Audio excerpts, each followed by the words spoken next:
Je dirais que je suis mezzo-soprano coloratour, c'est-à-dire que je vocalise facilement. Ma voix me permet de chanter le répertoire italien vocalisant, c'est-à-dire Vivaldi, Handel, allant jusqu'à Rossini. Je prends énormément de plaisir à chanter ce répertoire, j'adore vocaliser, mais j'aime aussi utiliser ma voix pour chanter un répertoire différent, comme le lit, le répertoire français ou même américain. J'adore chanter mes notis, ça me permet d'utiliser des couleurs différentes de ma voix. Avoir un instrument qui a l'espace de se déployer et de chanter de la façon la plus honnête possible, de chanter avec mon timbre, toujours avoir la vraie couleur de ma voix, quelles que soient les couleurs que je veux faire. Je trouve que quand on chante avec une liberté vocale, les nuances sont beaucoup plus...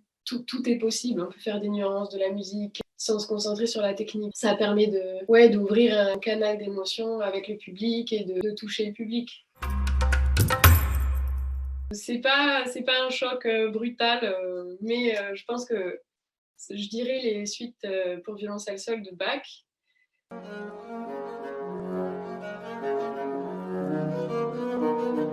Mes parents les écoutaient quand j'étais enfant et j'ai tout de suite été frappée par la beauté de la musique de Bach.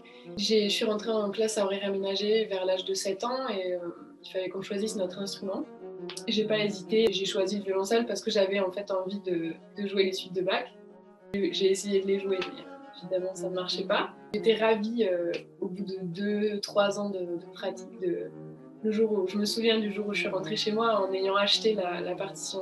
Pour un choc plutôt vocal, je dirais Voi che sapete, puisque c'est le premier air que j'ai chanté en audition de chant. Et c'est suite à cette audition que j'ai commencé de faire du chant mon métier en fait. J'habite depuis cette année juste à côté de la Philharmonie et donc j'ai eu l'occasion d'écouter beaucoup de concerts de symphonique, occasion que je prenais pas forcément beaucoup avant. Et là, je me retrouve face à des orchestres incroyables et j'ai vraiment envie de développer ma culture du symphonique parce que c'est un répertoire musical incroyable.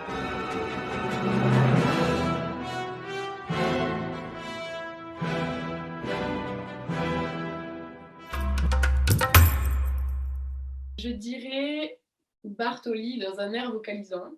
Je dirais surtout Agitate ad due venti parce que je l'aime particulièrement.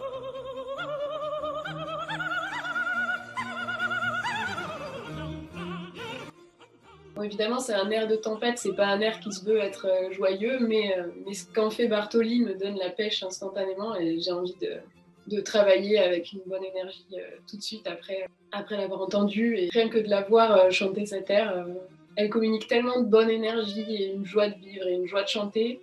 C'est vraiment quelque chose que j'admire chez elle et que j'essaie de reproduire.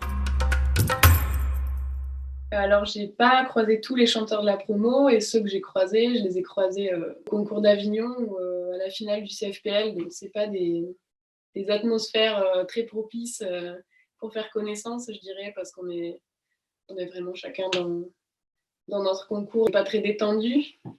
Mais j'espère que j'aurai bientôt l'occasion de faire amplement connaissance avec eux.